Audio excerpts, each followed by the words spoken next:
Hello students, welcome to Jayashree teaching class. এখন আমরা তৃতীয় শ্রেণীর দ্বিতীয় পর্যায়ক্রমিক মূল্যায়নের পরিবেশ থেকে মডেল কোশ্চেন পেপার 1 সলভ করব। যেখানে প্রথম প্রশ্ন কি বলেছে, কতে কলকাতার পোস্ট অফিসের নম্বর কত দিয়ে শুরু হয়? 700 দিয়ে শুরু হয়। ভূমিকম্প প্রবণ এলাকায় বাড়ি হয় কাঠের। আবল তাবল লিখেছেন সুকুমার রায়। পূর্ণলতা ছিলেন সুকুমার রায়ের বোন। খেলোয়াড়দের পোশাককে বলে জার্সি। ফাঁকা স্থানে সঠিক শব্দ বসিয়ে শূন্যস্থান পূরণ করো। পোস্ট অফিসকে বাংলায় কি বলে? ডাকঘর বলে। সিনথেটিক উলকে ক্যাশমিলন বলে। ঠিক আছে। ড্যাশ একটি লুপ্ত জীবিকা শিকার করা, পালকির বেহারা, যে কোনো একটা লিখতে পারো। ড্যাশ গাছের আঁশ সবচেয়ে শক্ত, শন। খেজুর পাতা দিয়ে ড্যাশ তৈরি হয়, পাটি তৈরি হয়। পয়াকা টয়স্বইকার। কি কাজ থাকলে লোকে কি ধরনের পোশাক পরে? কারা পরে, কি পরে? ডাক্তার অ্যাপ্রন, খেলোয়াড় জার্সি, স্কুলের ছাত্রছাত্রী ইউনিফর্ম, পুলিশ খাকি রঙের পোশাক পরে। ঠিক আছে। নার্স কি পরে? ধবধবে সাদা শাড়ি, না হলে সাদা স্কার্ট পরে। দন্তস্বর কয় আকার টয়লেট। সত্য বা মিথ্যা লেখো। বাবার বোনকে মাসি বলে, মিথ্যা। আমরা কি জানি? পিসি বলে। রাস্তায় ট্রাফিক পুলিশ যানবাহনের চলাচল নিয়ন্ত্রণ করে, সত্য। যারা মাটির বাড়ি তৈরি করেন তাদের বলে রাজমিস্ত্রি, মিথ্যা। কি বলে? তাদেরকে ঘরামি বলে। পশ্চিমবঙ্গের বিভিন্ন জেলাকে একটাই রং দিয়ে মানচিত্রে দেখানো হয়, এটা হয়ে যাবে মিথ্যা। কর্নিক দিয়ে ইট গাঁথা হয়, সত্য। কত কি বলেছে? উপেন্দ্র কিশোর রায়চৌধুরীর পরিবারে শাখা প্রশাখা দেখাও। দেখে না, উপেন্দ্র কিশোর রায়চৌধুরী যিনি বিয়ে করেছিলেন বিধুমুখী দেবীকে, সেজন্য এখানে প্লাস সাইন রয়েছে। এবং ওনাদের 6 জন সন্তান ছিল: সুখলতা, সুকুমার, পূর্ণলতা, সুবিনয়, শান্তিলতা, সুবিমল। সুকুমার রায় যিনি সুপ্রভা দেবীকে বিয়ে করেছিলেন, সেজন্য যোগ। আর ওনাদের সন্তান হয়ে যাবে সত্যজিৎ। ঠিক আছে, ওকে। পরবর্তী প্রশ্ন কি রয়েছে দেখো।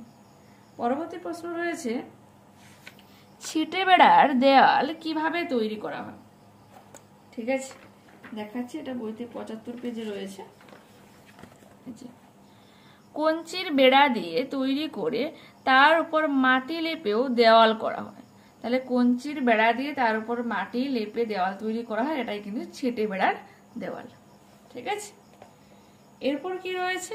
এরপর রয়েছে ঘরামি কাদের বলে?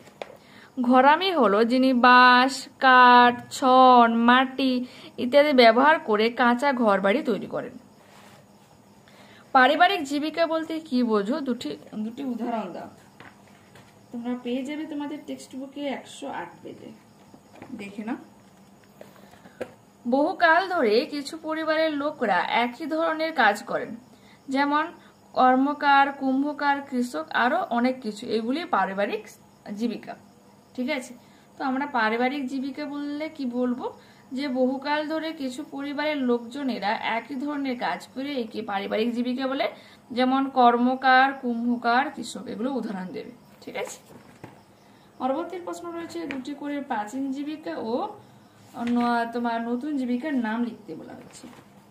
প্রাচীন জীবিকার মধ্যে হয়ে যাবে কুমোরের কাজ, কামারের কাজ, এছাড়া হচ্ছে শিকার করা। এগুলো হচ্ছে প্রাচীন জীবিকা। ঠিক আছে। আর নতুন জীবিকা হয়ে যাবে কম্পিউটারে দোকান করা, ক্যাটারিং, এগুলো। বর্তমানে পশ্চিমবঙ্গের জেলার সংখ্যা কয়টি? 23টি। যে কোনো 4টি জেলার নাম। 23টার মধ্যে তোমরা অবশ্যই শুনেছো 4টা, আমি এখানে যেটা লিখে দিয়েছি, বাকিগুলো তোমরা লিখতে পারো। পূর্ব মেদিনীপুর, কলকাতা, নদিয়া, বাঁকুড়া, পশ্চিম মেদিনীপুর, তারপরে বীরভূম, হাওড়া, হুগলি, হ্যাঁ, দার্জিলিং, জলপাইগুড়ি। অনেক 23টা জেলার মধ্যে তোমরা যে কোনো 4টা জেলা কিন্তু উল্লেখ করবে। ঠিক আছে। তোমাদের বাংলা ও ইংরাজি থেকেও কিন্তু মডেল কমপ্লিট করানো আছে। যারা দেখোনি অবশ্যই তোমরা প্লেলিস্ট চেক করতে পারো। প্লেলিস্ট কিভাবে ওপেনিং করবে বলে দে। যেখানে চ্যানেলের নামটা দেখাচ্ছে ওখানে তোমরা ক্লিক করবে। জয়শ্রী টিচিং ক্লাস রয়েছে না, ওখানে ক্লিক করলে দেবে যে হোম, তারপরে রয়েছে ভিডিওস, তারপরে রয়েছে প্লেলিস্ট, তারপরে রয়েছে পোস্ট। তো প্লেলিস্টে ক্লিক করলে প্লেলিস্টে দেখবে যে লেখা রয়েছে তৃতীয় শ্রেণীর দ্বিতীয় পর্যায়ক্রমিক মূল্যায়ন 2025 সমস্ত বিষয়ের সমাধান, এরকম একটা ফোল্ডার করা আছে। তো ওখানে তোমরা ক্লিক করলে যতগুলো ভিডিও আপলোড হয়েছে পরপর কিন্তু ভিডিওগুলো তোমরা পেয়ে যাবে। ঠিক আছে। Okay bye.